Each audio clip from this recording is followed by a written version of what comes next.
इस वीडियो में हम मनुष्य के जीवन पर संत कबीर जी के अनमोल दोहों की व्याख्या करेंगे।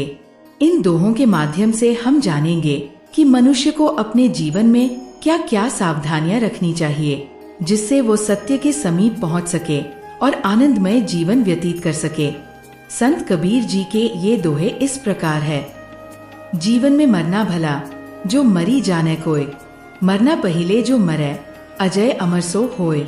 संत कबीर जी कहते हैं कि यदि अहम भाव को समाप्त कर दिया जाए तो ये श्रेष्ठ उपाय है। जीवन रहते ही मर जाना चाहिए।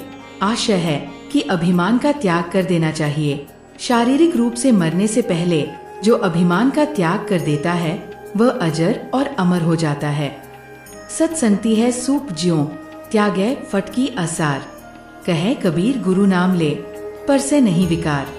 संत कबीर जी कहते हैं कि सत्संग तो सूप के समान है, जिसकी फटकार भी असार का त्याग कर देती है। ऐसे ही गुरु से ज्ञान लेने पर विकार और अवगुण व्यक्ति से दूर हो जाते हैं। अजहू तेरा सब मिटे, जो जग माने हार। घर में झजरा होत है, सो घर डारोजार। संत कबीर जी कहते हैं कि आज भी तेरा संकट मिट सकता है यदि तुम संसार से हार मानकर अभिमान मुक्त हो जाओ और तुम्हारे अंधकार रूपी घर में जो काम, क्रोध आदि का झगड़ा हो रहा है उसे ज्ञान की अग्नि से जला डालो। मन को मृतक देखी के, मति माने विश्वास। साधु तहा लो भय करे, जो लो पिंजर सांस। संत कबीर जी कहते हैं मन को मृतक अथवा शांत देखकर ये विश्वास न करो कि वो अब धोखा नहीं देगा। असावधान होने पर वह पुनः चंचल हो सकता है। इसलिए विवेकी संत मन में तब तक भय रखते हैं जब तक शरीर में सांस चलती है। मैं जानू मन मरी गया, मरी के हुआ भूत। मुँहे पीछे उठे लगा, ऐसा मेरा पूत।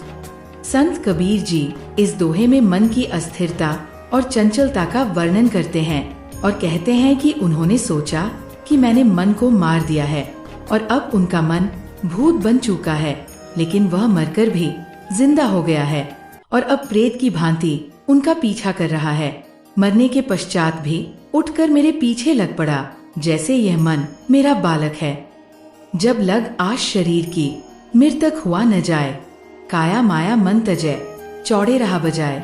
संत कबीर जी कहते हैं कि जब तक शरीर की आशा और आसक्ति है तब तक कोई मन को मिटा नहीं सकता। इसलिए शरीर का मोह और मन की वासना को मिटाकर सत्संग रूपी मैदान में विराजना चाहिए। भक्त मरे क्या रोइए, जो अपने घर जाए। रोइए साकट बपुरे, हाथों हाथ बिकाए। संत कबीर जी कहते हैं कि जिसने परम सत्य को प्राप्त कर लिया है, ऐसे भक्त के मरने पर किस बात का रुदन करें। वह तो अपने घर अर्थात परमात्मा के पास जाता है।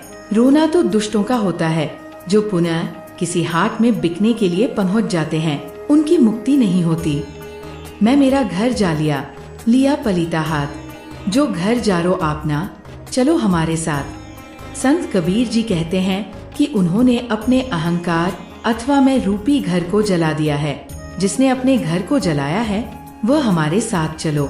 आशय है कि अब जो भी अपने अहम अर्थात मैं को मारकर सत्य के मार्ग पर आगे बढ़े वह संत कबीर जी के साथ हो सकता है।